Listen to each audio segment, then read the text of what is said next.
Hello, Tuba Hero 37 here, and today I'd like to talk about the build I've been using recently to farm Paragon on my hardcore monk. So I've only been playing this build for about a week, so it might not be the final version I decide on. I'm not using the Wong Kim Lao. I saw some gameplay of that, and it didn't seem like I would find that more enjoyable, and if we're talking about a speed farm build, I want it to be something that I really enjoy playing. I was reluctant to try Fire Ally at first because it seemed like you're only going to be killing very infrequently, or else you have to be elite hunting only, and neither of those sounded too appealing to me. But it turns out you can actually kill a lot more trash than I thought, and you can get your cooldowns actually pretty easily without Ingeom uptime.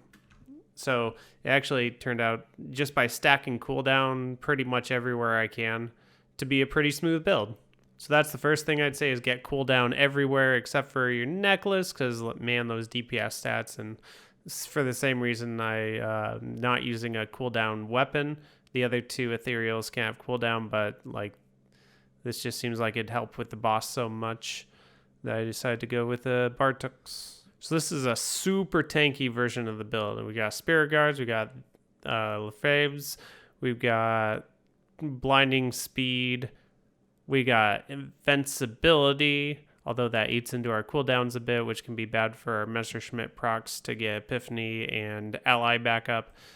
I do have one defensive passive, Harmony, on my Bartux. Other than that, that's already overkill, I would say. The Harmony brings our all-res up to 2100 plus.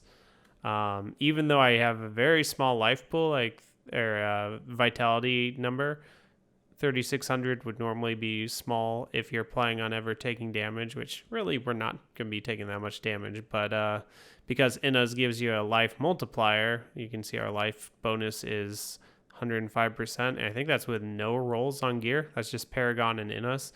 Our life pool is pretty much what I would normally expect to run on a hardcore character, which is 600 to 800,000. So we're decent on life. Even without the Innas multiplying your, giving you more damage reduction per ally out in town, you can see we can really pump up our toughness. So that's pretty much what we'll have anytime Epiphany is up, is a lot of toughness. Then with the extra allies, it'll probably be over 2 billion. So we are so tanky. We have so much recovery with all this life per second and other multipliers to bring us up to almost 300,000 life per second. So we're getting our entire life pool back every 3 seconds or so. We also have a bunch of life per hit, and we're going to be hitting a lot because we're going to be having a lot of attack speed. For passives, this is just more cooldown, so it would be really hard to get by without it. Hardcore, definitely get pick near-death experience. You really wouldn't need this on softcore, especially if you got cheat death on your follower. Momentum's okay. Determination's okay. And then if you want more defense, you could pick up Guardian's Path. CZ Initiative is really good. It gives you 30% more attack speed, pretty much the whole Rift. And then Unity gives you 20% additive damage, but also if it's increasing your allies' damage by 5%, and they're what's dealing all of your damage, then that probably means that they're getting closer to 25% more damage. So I think Unity is probably the strongest offense you can pick. I take the Enchantress just so I can get even more cooldown easily. So as far as what I'm running, I basically want a tier that I can pretty much guarantee that an elite will die if all the allies actually hit it. So if they don't, then I want a bunch of trash around so I can do 2 explosions. That's actually what I prefer for the first elite, is to have the elite and some trash so I can quickly just get a second set off. Because it's really hard to one-shot an elite pack when you have no Echoing Fury or anything prepped for you. You can at least get there with max squirts and maintain that with the Serenity.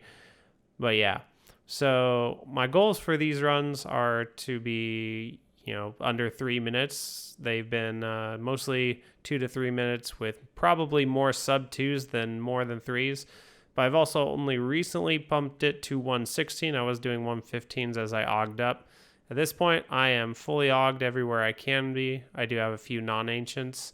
They're really well rolled, so I'm obviously not going to take a well-rolled or a poorly rolled ancient over a trifecta necklace. Getting the cooldown and the mystic ally here, things like that. Trifecta focus. So here we go. This is what it looks like. All right, so we're not really going to be able to cool down with the Messerschmitts here. We did a little bit. Now we're hoping to kill the pack, and we did. So what you could do is just skip from elite pack to elite pack, but what I like to do is if I see a bunch of enemies, I cyclone strike them, and as soon as I see them and decide I want to stop, I hit the ally button. It takes a second or two for them to actually attack and explode. So you don't want to like sit there, gather everything up, and then click your ally, because then you're waiting extra seconds. So you want to just, the instant you get to where you think you want to set up, first thing you do is hit the ally button. You probably could even be hitting it, like spamming it every few seconds, because it just comes back so quickly when you got NGM up and all this cooldown. So I don't want to set up any of those places, but we'll see. I'll do it here just because I did a turnaround. And there I knew I would have a pylon spawn, so I clicked it right. I right-clicked before I left-clicked the pylon, basically. And we're about out of here. The allies that are about to explode, they do teleport with you. So, like, I activated it down here and then teleported up there. They should have gone up there and then exploded on the elite. I think that could be a way to maneuver them to where you want them to be, but sometimes they'll just stick with whatever they thought was going to be their original target. Like there, I just did a trash pull. I just cleared the whole room of trash. I just kept right-clicking, waiting a few seconds for them to explode, right-clicking again. And that's why I like, one of the unexpected bonuses of this build was that you can actually trash clear if you get juicy trash. So here I had a little bit of a wait, but now it's back. Like it comes back so quickly. Conduit is really good for speed farming, because if you were to have a drought of Injam, it can bring you back with Messerschmitt, and it can also keep your Echoing Fury prepped the whole time by constantly killing. So here I'm getting a little worried because we don't have an elite anywhere nearby. It could be ages, but I still have Epiphany teleports, and I still have Messerschmitt to cool down. So if I wanted to, I could, on any of these clumps of big trash, probably cool myself back down on one cast. Here I almost did, and I was just on a bunch of minions, so like it's not that infeasible to keep yourself cooled down on trash pops.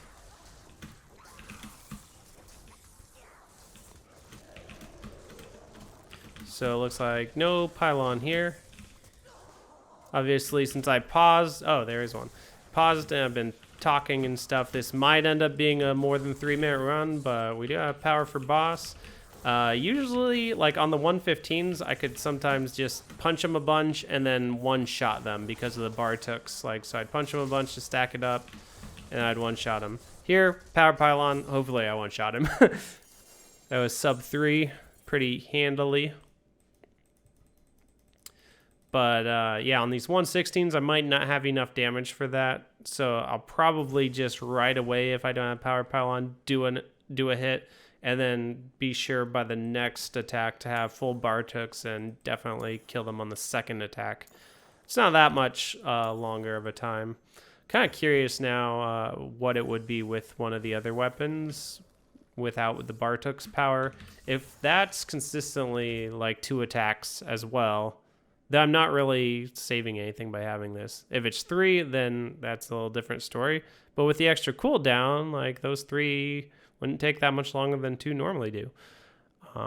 If you have an ads boss, you can sometimes, especially if you have a conduit and ads boss, just get them down to where they're summoning a bunch of ads. I had a nice experience with Saxtress earlier. where that happened. I was just able to right away do my second attack. Speaking of bosses, I've noticed Infernal Maiden and Perendi in particular, sometimes they seem to screw with the ally AI. I think they like knock them around or something and they forget what they're doing. So I probably, like, there's a chance I haven't even seen every single boss, but those were two that I remember being really not fun. But like I said earlier, it's a super tanky build, so you can just survive if the boss doesn't get one shot. So here I jumped in and I thought I debuffed everything and cast my allies and like nothing got really wounded. So maybe I didn't Cyclone Strike before I got there or something. But here we go, should die. No, man. Too high of a tier, question mark? I didn't even need to activate that time. Okay, so that's probably the worst start you can get, where it takes like, what, 3 cycles to kill the first pack. No trash was around to help me cool down. Here I have faith. My faith was misplaced. No, I did get to the Njambek. And picked all the dead ends. All the dead ends. Okay, I am gonna blow up some more trash because I just like blowing up trash. Now we're on our way out the door. Now we're Epiphany teleporting. I would expect another elite. Maybe I missed one in one of the dead ends I didn't miss, or maybe that was the only elite. Those were the... Yeah, I found 2, so I guess that's probably it. So now we got power for the next minute, which hopefully is most of the GR. If we open up into a nice map after this, it could definitely be the case. Oh, we got an elite here. Definitely gonna go for a trash pull here. Now with Power Pylon, we probably do more damage before we Cyclone Strike things, as we normally do with the Cyclone Strike. So obviously, like, that helps to one-shot elites, like with fewer allies. But theoretically, I could be spamming my allies a lot more and not worrying about Cyclone Striking the trash. The allies should be able to kill them. But you kind of still have to prep the trash, because if the ally has a little bit of an area explosion, and let's say I've got enemy, like in kind of a grid about 2 enemy spaces apart from each other, and it takes 1 ally pop to kill them, well, they're only going to hit 1 enemy at a time, whereas if I Cyclone Strike, they might hit 4 or 5 enemies. So really, even if the Power Pylon gives me the damage to one-shot a trash with 1 ally explosion, it's still not nearly as effective as it would be if I Cyclone Strike first. Just because of the spacing issues. Still really sweet for the elite, though.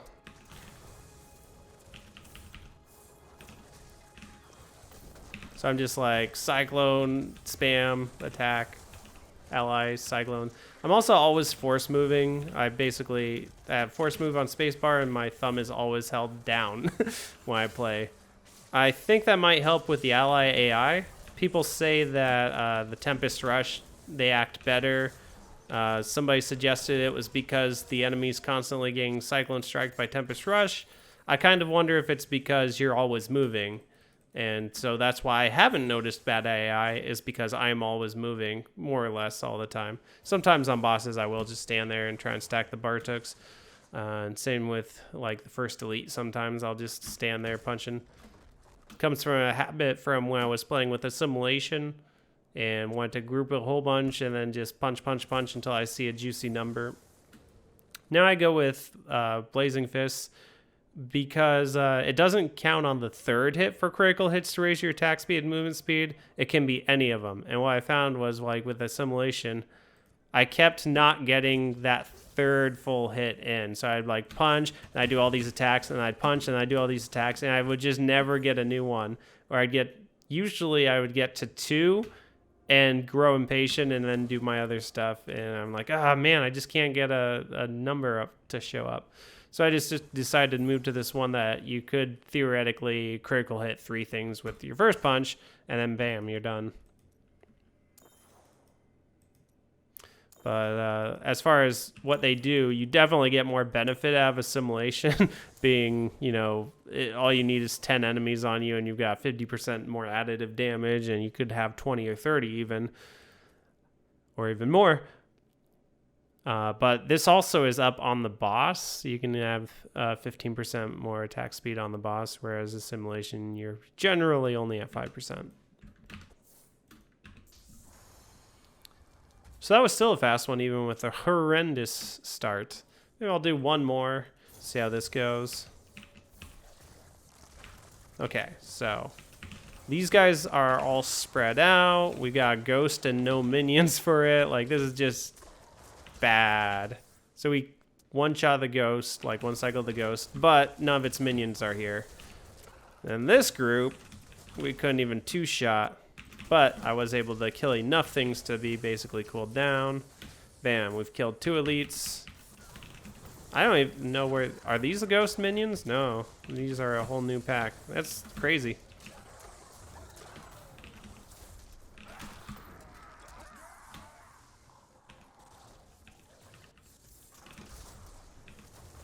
So this is a tremendously good trash type, so I'm going to be doing some little pops of it.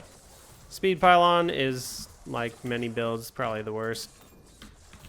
Theoretically, like, if you're knocking things around and that causes the allies not to go after them, then you might even decide not to take it. But I just always take speed pylons when I'm speed farming. It doesn't matter if it's not great for the build, I'll still take them. Because I like the elites that pop out of the pylons when I click them. But theoretically, since the allies scale with attack speed and speed pylon gives you attack speed, and sometimes you can't teleport and therefore rely on your movement speed, you know, it should be a better, slight benefit, just not nearly as good as any of the other pylons. So we're just dominating. Now that we got channeling, like, we could just be like cast in some cases, but that's a bad idea because you'll just kill off your allies that were about to attack things by resummoning, and then they won't have time to attack more things. So you gotta wait a few seconds. Maybe just like 1 second is long enough if you're already on top of all the stuff, like 0, 1. And most of them had already exploded after 1 second. So like 1.5 seconds is plenty of wait time. Okay, we got channeling and power, and oh my. Right there I resummoned when I probably shouldn't have. Yeah. So I must have not had like bindings up or something. Probably not focused restraint both up because Sextrus was not one shot even with the power pylon. That was 212. So those were like 3 pretty mediocre rifts. Like, I don't remember floor 1 being great, but obviously I didn't need much of floor 2 to win, so maybe it was. Perfectly filled inventory. Okay, yeah, the floor 1 was good. But yeah, these are really easy 2 to 3 minute 1/16s.